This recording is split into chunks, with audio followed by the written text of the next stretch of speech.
सवाल अब ये बनता है कि चैंपियंस ट्रॉफी में सबसे पहले ट्राई नेशन सीरीज़ में जिन लोगों ने परफॉर्म करना है उनकी क्या अपडेट है? हाफिज़ साहब, कुछ खबरें आ रही हैं कि शायद तैयब ताहिर को रिप्लेस कर रहे हैं सुफियान मुकीम, लेकिन अभी तक इसका कोई हतमी फ़ैसला नहीं आया, अभी एक डिस्कशन है। आपको लगता है कि क्या ये मुमकिन हो सकता है कि तैयब ताहिर की जगह पर सुफियान मुकीम आ जाएं? देखिए, अब इस वक्त में तो ये होना चाहिए नहीं उसूली तौर पर, जब आपने ऐलान कर दिया कि चैंपियंस ट्रॉफी के लिए, और ख़ुद बता चुके आकिब जावेद, उन्होंने मीडिया जब उन्होंने प्रेस कॉन्फ्रेंस की है GIC में, तो वहाँ पर टीम की प्रैक्टिस पर तो उन्होंने यही कहा था कि यही टीम चैंपियंस ट्रॉफी के लिए है। तो जब उन्होंने कह दिया है, फिर अगर वो तब्दील होती है टीम, तो फिर उनको चाहिए कि वो ख़ुद भी तब्दील हो जाएं। अगर एक मौके पर ऐसी सूरत हाल होती है, तो फिर अगर वो ख़ुद ये कह चुके और उसके बाद भी वो तब्दील कर दें और किसी भी वजह से हो जाए, तो तैयब ताहिर बैट्समैन है, सुफियान मुकीम एक बॉलर है, लोग बात करते रहते हैं, तो ठीक है, अगर किसी का ख्याल है कि होना चाहिए तो वो कर लें फिर। लेकिन आकिब जावेद जो कि हेड कोच भी हैं और गैर एलानिया चीफ सेलेक्टर भी हैं, अगर वो ख़ुद ये कह दें मीडिया के सामने कि हम इसका इम्कान नहीं है, जो टीम अनाउंस करना थी चैंपियंस ट्रॉफी के लिए और सैफरी की सीरीज़ के लिए वो कर चुके हैं, तो उसके बाद मेरा नहीं ख्याल कि होना नहीं चाहिए। वैसे तो होने को कुछ भी हो सकता है, खुशदिल शाह टीम में आ सकते हैं, फ़हीम अशरफ टीम में आ सकते हैं, उस्मान खान टीम में आ सकते हैं, सुफियान भी आ सकते हैं। यही है, कोई इसकी कुछ समझ बूझ नहीं है कि आप तैयब ताहिर को ड्रॉप करके और सुफियान मुकीम को रख लें। ये कोई वो मंतक नहीं है इसके पीछे, ना कोई खेल के समझ बूझ है। ये ऐसे ही किसी को निकाल लें, किसी को रख लें। आधा पाकिस्तान इसी काम पे लगा हुआ है कि इसको निकाल दें और उसको रख लें, इसको निकाल दें और उसको रख लें। दुनिया में आप देखें कि 2017 की चैंपियंस ट्रॉफी में पाकिस्तान के कितने लोग थे और आज कितने खेल रहे हैं, और दुनिया की और टीमों में देख लें कि कौन कौन सा 2017 की चैंपियंस ट्रॉफी में खेल रहा था और कौन कौन आज खेल रहा है, और इन 8 बरसों में उनकी कारकर्दगी क्या है, पाकिस्तान के खिलाड़ियों की कारकर्दगी क्या है, दुनिया ने कितना सफ़र किया है बेहतरी की तरफ और पाकिस्तान ने कितना ज़वाल की तरफ सफ़र किया। तो उसकी एक बड़ी वजह यही है, हर मैच के ऊपर खिलाड़ियों को निकाल दें, हर मैच के ऊपर खिलाड़ियों को रख लें। तो पाकिस्तान क्रिकेट बोर्ड की जो सिलेक्शन कमेटी है या जो टीम मैनेजमेंट है, उसको इस इन्फ्लुएंस से आज़ाद होना चाहिए, खालिस्तान आज़ाद होना चाहिए हर किस्म के असर से, और उनको खालिस्तान मेरिट पर फैसले करने चाहिए। सिस्टम उन लोगों ने बनाना है जिनके पास फ़ैसले का इख्तियार है। ये मैंने और आपने या किसी और ने नहीं बनाना, ये उन लोगों ने बनाना है जिनके पास फ़ैसले का इख्तियार है और जिनको ताकत दी गई है, जिनके ऊपर ज़िम्मेदारी है। अगर वो भी वैसी बात करेंगे जैसे एक वो शख्स बात कर रहा है जिसकी उतनी खिदमात नहीं है, या जिसकी उतनी समझ बूझ नहीं है, या जिसको हक़ाइक़ से उतनी वाक़फ़ियत नहीं है, या जिसका मुशाहिदा उतना नहीं है, या जिसके पास मालूमात उतनी नहीं है, तो अगर वो शख्स भी वैसी बात करे तो और जो फ़ैसला करने वाला है वो भी वही बात करे, तो फिर तो कोई उसकी क्या ख़ासियत बाकी रह जाएगी।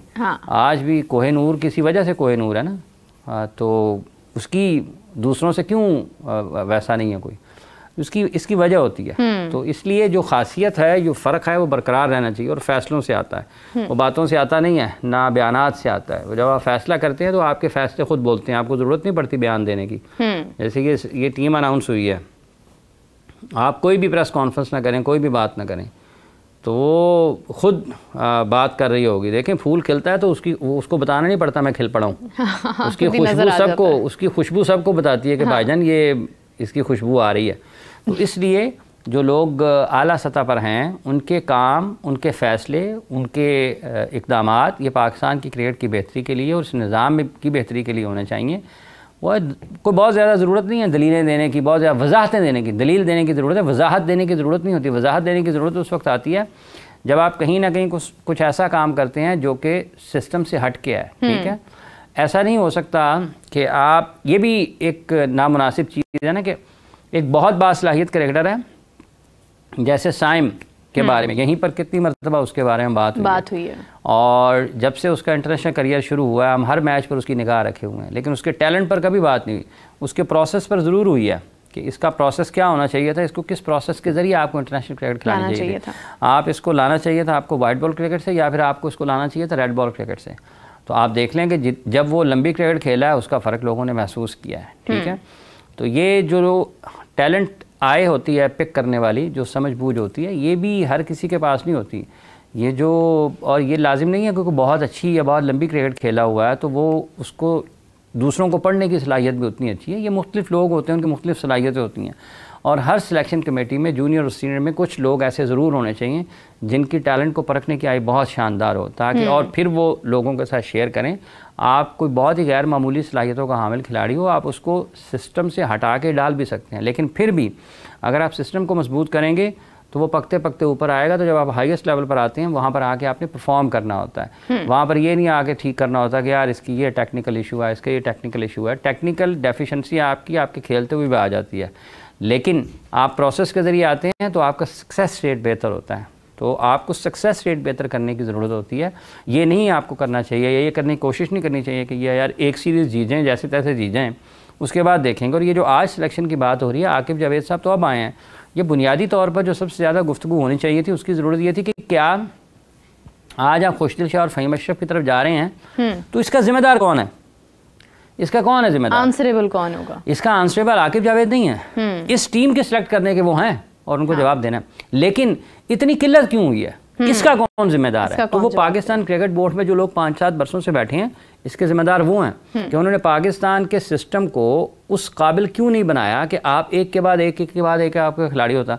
वो जिन्होंने मौजें की हैं 4-5 साल 6 साल, वो अभी भी मौजें में, अभी भी फ़हीम अशरफ के ऊपर तनकीद हो रही है, आकिब जावेद के ऊपर तनकीद हो रही है, इनके ऊपर ज़रूर करें, लेकिन असल इसके ज़िम्मेदार वो हैं जो पाकिस्तान के स्ट्रक्चर को, सिस्टम को गुज़िश्ता 5-7 बरसों से चला रहे हैं। हाँ। जिनकी वजह से खिलाड़ियों की किल्लत है कि आपके पास बैकअप नहीं है, ठीक है, आपके पास फास्ट बॉलिंग ऑलराउंडर नहीं है, आपके पास स्पिन बॉलिंग ऑलराउंडर नहीं है, आपके पास बैट्समैन नहीं है पूरे के पूरे प्रॉपर जो आपके मुख्तलिफ फॉर्मेट्स के एतबार से जिनका खेल हो। तो असल जिम्मेदार तो वो है, उनसे सवाल होना चाहिए कि भाईजान आप क्या कर रहे थे इससे पहले जो सिलेक्शन कमेटी थी, उससे पहले जो सिलेक्शन कमेटी थी, जो आपकी डोमेस्टिक क्रिकेट को चला रहे थे इससे पहले, और जो इस वक्त चला रहे हैं वो उससे बदतर हालत में चला रहे हैं। तो ये नहीं कहा जा सकता कि आने वाले दिनों में बहुत ज़्यादा कोई तूफान बर्पा हो जाएगा, यहाँ पर दूध शहर की नहरें बहने लग जाएंगी। अभी भी वही हो रहा है काम।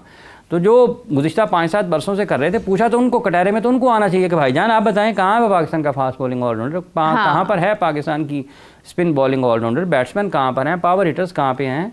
तो वो तो उनसे पूछा जाना चाहिए। मैंने तो नहीं सुना कहीं भी, अगर आपने कहीं सुना तो मेरे इल्म में ज़रूर इजाफा फरमाया कि कहीं पर ये बात हुई है कि कौन सुना तो फिर मैंने क्यों सुना? कौन लोग हैं जिन्होंने ये इस हाल तक पाकिस्तान को पहुंचाया। तो ये तो साइम की इंजरी से मुझे एक और बात याद आई कि कल विराट कोहली भी हिस्सा नहीं थे। इंडिया और इंग्लैंड का मैच था 50 ओवर्स का, और इंडिया ने बड़ी शानदार कारकर्दगी दिखाई, मैच विन भी किया। विराट कोहली उसका हिस्सा नहीं थे। और पता नहीं ये जब से फरवरी का महीना शुरू हुआ, बल्कि जब से ये 2025 शुरू हुआ है, अजीब सी इंजरी सामने आती जा रही है। मतलब हर टीम का कोई ना कोई प्लेयर जो है वो इंजरी का शिकार हो रहा है। क्या वजह, ये क्या खास मौसम होता है कि जब आपकी कोई पुरानी इंजरी सामने आ जाती है? देखिए बात यह है कि चूंकि दुनिया की 8 टीमें बैक वक्त एक जगह पर इकट्ठी हो रही हैं, तो सब पर बैक वक्त एक ही जैसी निगाह है लोगों की, वगरना खिलाड़ी इंजर्ड होते रहते हैं, फिटनेस मसाइल से दो चार रहते हैं और वापस आते रहते हैं, रिहैब चलता रहता है। अब चूंकि 8 टीमों ने बैक वक्त एक टूर्नामेंट में इकट्ठे होना है, तो सबकी निगाह उन 8 टीमों पर है। वगरना किसी वक्त में ऑस्ट्रेलिया इंग्लैंड कहीं खेल रहा है, इंडिया श्रीलंका कहीं खेल रहा है, वेस्ट इंडीज़ जनूबी अफ्रीका कहीं खेल रहा है, पाकिस्तान और बांग्लादेश कहीं खेल रहा है, ठीक है। इसी तरीके से दुनिया की और भी टीमें खेलती रहती हैं। तो उस वक्त लोगों की तवज्जो तकसीम होती है क्रिकेट के ऊपर, ठीक है। तो चूंकि ये सारे के सारे एक इवेंट का हिस्सा हैं, ये भी बात अपनी जगह पर है कि कुछ इंजरीज़ कुछ टीमों में ज़्यादा हो गई हैं, लेकिन ये सारा साल चलता है। अगर इस टूर्नामेंट के बाद भी आप देखेंगे, आपको लगेगा फ़लाँ टीम में फ़लाँ टीम में फ़लाँ टीम में फ़लाँ खिलाड़ी इंजर्ड हो गया। लेकिन अभी चूंकि ये 8 टीमें इकट्ठी हैं, उन टीमों पर इकट्ठे निगाह है सबकी, और अगर कोई इंजर्ड होगा तो नुमायाँ ज़्यादा होगा, ठीक है। और फिर ये भी है कि इस मरतबा टॉप प्लेयर्स इंजर्ड हो गए पाकिस्तान में, चूँकि अब देखें ना, जो 25 करोड़ लोगों का मुल्क है, उसका अगर एक अहम खिलाड़ी अच्छी फॉर्म में चैम्पियंस ट्रॉफी से पहले अगर इंजर्ड हो जाता है तो लोगों की निगाह रहेगी ना उसके ऊपर। और अगर ये चैंपियंस ट्रॉफी ना होती तो इतनी डिबेट ना होती, इतना मसला ना होता। ये अगर पाकिस्तान कोई इससे बस सीरीज़ खेल रहा होता तो कोई यार वो आ जाएगा तो खेल लेंगे।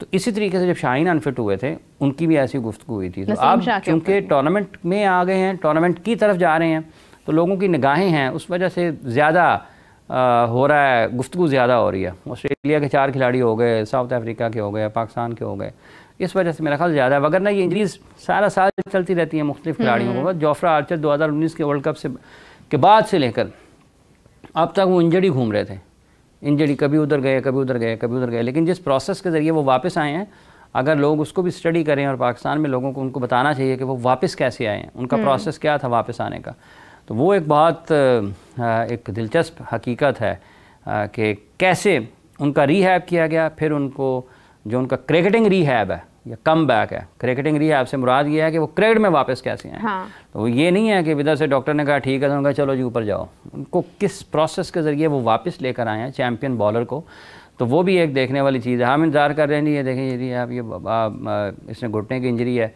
उधर से डॉक्टर कहें ठीक है हम उठा के उसको डाल दें पाकिस्तान की टीम में। जबकि अभी साइम के बारे में तो खैर 10 हफ्ते का रेस्ट बताया जा रहा है, और इसके बाद अब देखें कि उनका रिहैब कितने टाइम तक जाता है, कितना लंबा रेस्ट होता है। वैसे बेहतर महसूस करें, मगर इंग्लैंड में ही अभी उन्होंने अपना जो एक पीरियड है रेस्ट का, वो उनका 10 वीक्स का है।